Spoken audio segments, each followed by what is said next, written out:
Bonjour, Annie Vaillancourt, conseillère en sécurité financière pour le groupe financier du Boisé.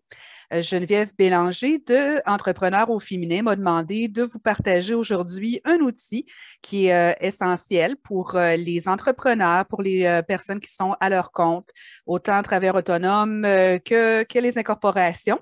Donc, c'est la saison des REER qui va bientôt être suivie par la saison des impôts. Ce que j'ai décidé de vous partager aujourd'hui, ce sont des outils qui sont accessibles à tous, qui sont dans le cadre de ma base de données Ikisoft Chronos, mais que toute personne peut utiliser sans frais. Donc, je vais vous montrer ça tout de suite. C'est sur Internet. Alors, vous devez mettre dans la barre de recherche calculatrice au pluriel financière.ca et on voit ici qu'on a accès à plusieurs calculatrices financières, calculer les rendements sur de l'épargne, l'inflation, valeur de vie humaine. Ce que je vais vous présenter aujourd'hui, ce sont d'abord les taux d'imposition. Donc, plusieurs d'entre vous êtes probablement travailleurs autonomes et on aime savoir un petit peu d'avance combien on risque de payer en impôts. Ici, on utilise le revenu imposable pour la province de Québec. J'ai mis un revenu imposable de 50 000. Donc, on parle ici, après les dépenses d'entreprise, automatiquement sont calculés les impôts sur le revenu fédéral et provincial. Chose importante ici, ça ne calcule pas la cotisation à la Régie des rentes du Québec. Donc, c'est seulement que les impôts et les données qu'on peut voir.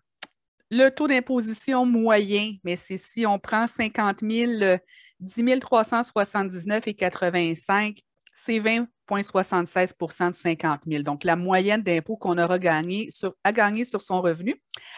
Mais le taux d'imposition marginal, celui-là, chaque dollar supplémentaire qu'on va gagner sera imposé à 37,12 %. Donc, si on passe de 50 000 à 51 000, le 1 000 $ d'excédent, on aura 371,20 $ d'impôt à payer. Donc, cet outil-là, ça peut déjà vous aider à faire un approximatif de l'impôt à payer selon votre revenu imposable. Le deuxième outil, l'économie d'impôt lorsqu'on utilise un REER. Donc, le même 50 000 de revenus, on choisit d'investir 2 000 dans son REER. Et là, pour l'année 2021, la date limite est le 1er mars. On aura une économie d'impôt de 742,35 $.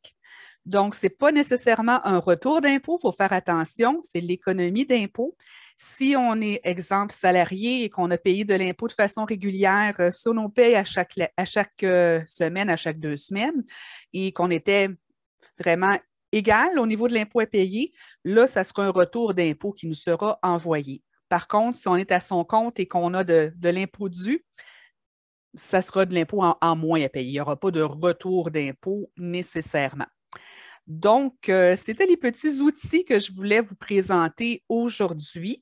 Bien sûr, je suis toujours disponible si vous voulez avoir un petit peu plus d'informations.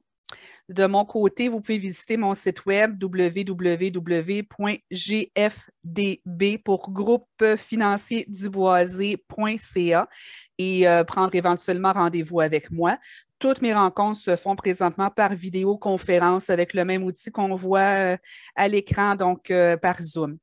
Au plaisir de pouvoir vous accompagner. Bonne journée.